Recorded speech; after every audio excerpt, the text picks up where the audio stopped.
Yes, more questions. I think we have some questions on the chat.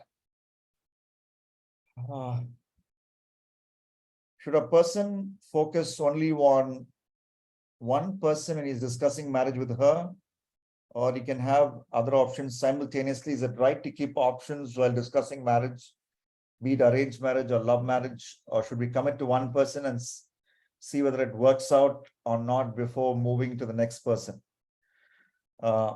Now, I believe though you can pray for maybe 2 or 3 options and ask God to give you clarity, I believe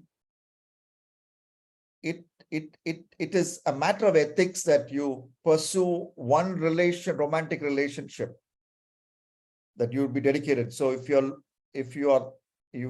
pray and God leads you to a person, then with an open mind, you go and meet that person, converse with that person.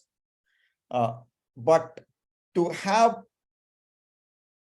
parallel connections with 4 or 5 people, hoping something will click, I think I believe there's something unethical about it. And though in the Bible we don't have, when the Bible was written, we didn't have all these apps and all that, which makes it convenient for people to do this kind of behavior. I love the way in which Boaz chose his wife Ruth. Okay, let's go to Ruth chapter 2. Ruth chapter 2 and verse 3. The Bible says, "So she went out, entered the field, and began to glean behind the harvesters." Ruth chapter 2 verse 3. "As it turned out, she was working in a field belonging to Boaz." As it turned out, this is NIV.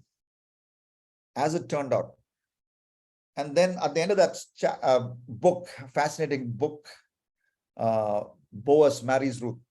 So Boaz,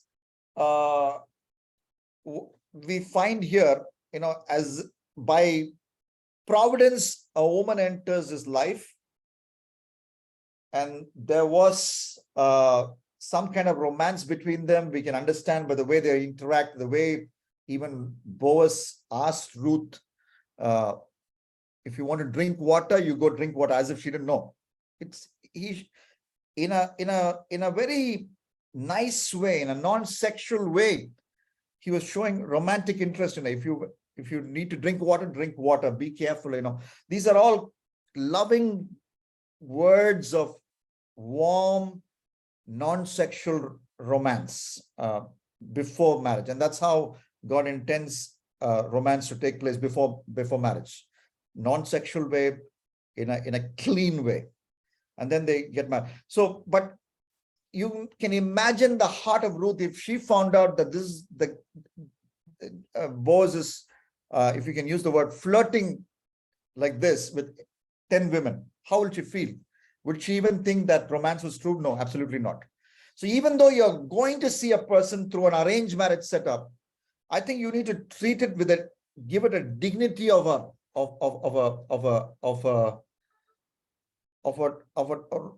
romance that you're trying, in a way.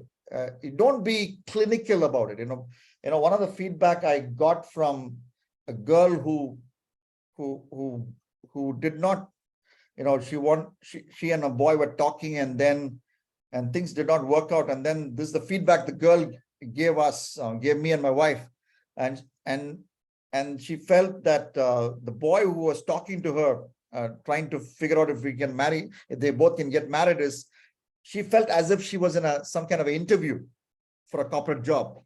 When you go meet a person and with a view to marry that person, you're not interviewing someone for a corporate job. I think you can learn from stories like Ruth with Boaz and learn the dignity of it. That's the way to go. And then, of course, there could be some red flags that you see which could make you not go forward, and even that can be communicated in a loving way, and then after a time of prayer you go to the next proposal. So I think that is, I believe this is how a disciple of Jesus, who is expected to be ethical in all his ways, should behave.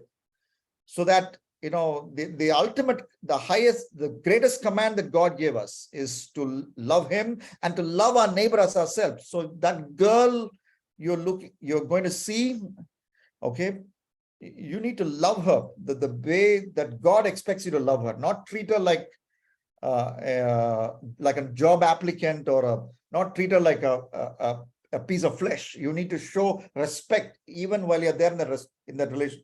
And if there are good reasons why you cannot go forward, you explain that as well in a clear way, either to her or to her parents, and then move away, so that there's no bitter taste, because in God's plan and providence you might again meet that person. So why should you be in a position where you can't look eye to eye and talk with that person? You should be able to meet that person and have a normal conversation if life brings you together again. So that's my brief response. But thank you for that question, very practical question.